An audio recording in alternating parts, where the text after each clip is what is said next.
Simple అండి, simple అని అడిగానండి సభ ద్వారా. నేను ట్రాన్స్పోర్ట్ మినిస్టర్ చేశాను, నాకు కొంత అవగాహన ఉంది.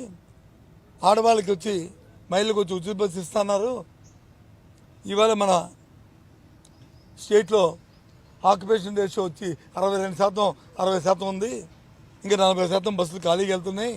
కనీసం ఆ పథకమైన ప్రవేశపెడితే పోతే మహిళలు ఫ్రీగా తిరిగే ఆ 40% బస్సుల్లో తిరుగుతారు కదా. అప్పుడు గవర్నమెంట్కి బడ్డీ ఏంటి? ఈ 60%లో ఎంతమంది మహిళలు ఎక్కారో ఆడికంటే 50%, అంటే 30% మాత్రమే గవర్నమెంట్కి వచ్చి బడ్డీని. గవర్నమెంట్ బడ్డీని అంతా ఓన్లీ 30% మాత్రమే. బస్ తాలూకా కెపాసిటీలు 100 కెపాసిటీలో 30% మాత్రమే గవర్నమెంట్ బడ్డీని. దానికి ఎంత అవుద్ది?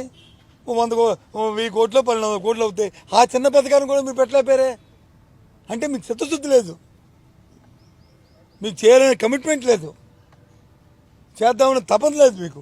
ఉంటే సింపుల్ కదా అది. పోనీ తప్పు చెప్పింది అయితే మీకు కూడా ఆలోచన ఉంది కదా. 40% బస్సులు ఖాళీకి తిరుగుతున్నాయి కదా.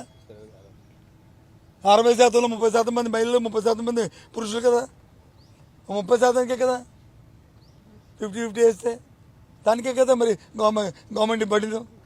అది చేయాలి కదా, అది చేయలే. అప్పులో గత ప్రభుత్వం అప్పులు చేసింది. సరే, ఇప్పుడు నువ్వు 93,000 కోట్లు ఈ 10 నెలల కాలంలో అప్పులు చేశారు. ఇగో దానికి ఎంత చేశారు, ఇగో ఇది లిస్టు.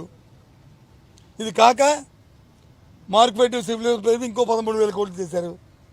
మార్కెట్ నుంచి సివిల్ సప్లైస్ నుంచి అంటే 1,00,000 పైసలకు ఈ 10 నెలల కాలంలో మీరు చేసినప్పుడు మరి ఏ రకంగా చెప్పండి. ఇదంటే దానికి సమాధానం లేదు. దానికి తిరిగి పై ఇంటరప్షన్ చేస్తూ మధ్య మధ్యలో లేచి గోళ అలరి. ఒక అపోజిషన్ లీడరు, ఒక బాధ్యత వ్యక్తిమి పోనీ ఎక్కడైనా భాష ఏమైనా తోలనాడేమా? పోనీ అసత్యమైన మాటలు, సత్యదూరమైన మాటలు మాట్లాడామా? లేదు. అంకెలు వేస్తూ తప్పు అంకెలు ఏమైనా అక్కడ మేము ప్రొడ్యూస్ చేసామా? పోనీ ఇంకేమైనా చేసామా? కాదు కదా. మాట్లాడితే లేచి కించపరుస్తుంటుంటే మరి ఎందుకు ఆ సభలో మాట్లాడాలి? ఆలోచన చేయండి. అందుకే ప్రజల ద్వారా మీ ద్వారా చెప్దామని ఇక్కడికి వచ్చాను, మీ ద్వారా ఎంచుకుందామని ఇక్కడికి వచ్చాను. అదిగా అవును ఏంటి అందుకే ఇక్కడికి వచ్చాను. ఇంతే కాదు, ఇంకా నేను మాట్లాడదామనుకున్నాను. ఏది ఉద్యోగస్తుంది. ఆ రోజు ఎన్నికల్లో ఏం చెప్పారు? ఉద్యోగస్తుల బకాయిలు ఉన్నాయి 24,000 కోట్లు బకాయిలు ఉన్నాయి, 25,000 కోట్లు. అవన్నీ మేము రాగానే తీర్చేస్తాం, 1వ తారీఖు జీతాలు ఇస్తాం, ఇంకా ఐఆర్ పెడతాం, వాళ్ళకి ఇంటే పిఆర్సీ అని చెప్పారు, బ్యాలెన్స్ డిఎల్ అని చెప్పారు. ఎక్కడ 1వ తారీఖు 2 నెలలు ఇచ్చారు. ఇప్పుడు ఎన్నో తారీఖు వస్తాయి జీతాలు చెప్పండి, చెప్పండి. పోనీ 2 నెలలు. నాకున్న information maybe wrong or right. మా వాళ్ళు అయితే 1 నెల అంటున్నారు, కానీ నేనైతే 2 నెలలు అంటున్నా. ఏదో 10 నెలల కాలంలో సబ్జెక్టు కరెక్షన్ ఆంధ్ర ఐటమ్ 1, 2 తప్ప ఏంటి? మరి ఎప్పుడు ఇస్తావు? 4 నెలలకు వచ్చింది 4 అలా రేపు 5 ఎల్లుండి 6 అలాగే. మరి అప్పులు 25,000 కోట్లు తీర్చా అన్నావు కదా. ఏమనంటే సంపద సృష్టిస్తామన్నారు కదా, మీ అందరికీ తెలుసు కదా. సంపద సృష్టి మా తెలుసని మొన్న స్టేట్మెంట్ ఏమి ఇచ్చారు? ఏదైతే మేము ₹2 చెత్త పన్ను వేసామో వీళ్ళు చెత్త పన్ను వేశారు, చెత్త అప్పుడున్న ప్రభుత్వం చెత్త పార్టీ అన్నారు కదా మమ్మల్ని. ఆ ₹1-2 తీశారు కదా, సంతోషం. ప్రజలు భారం లేక తీశారు.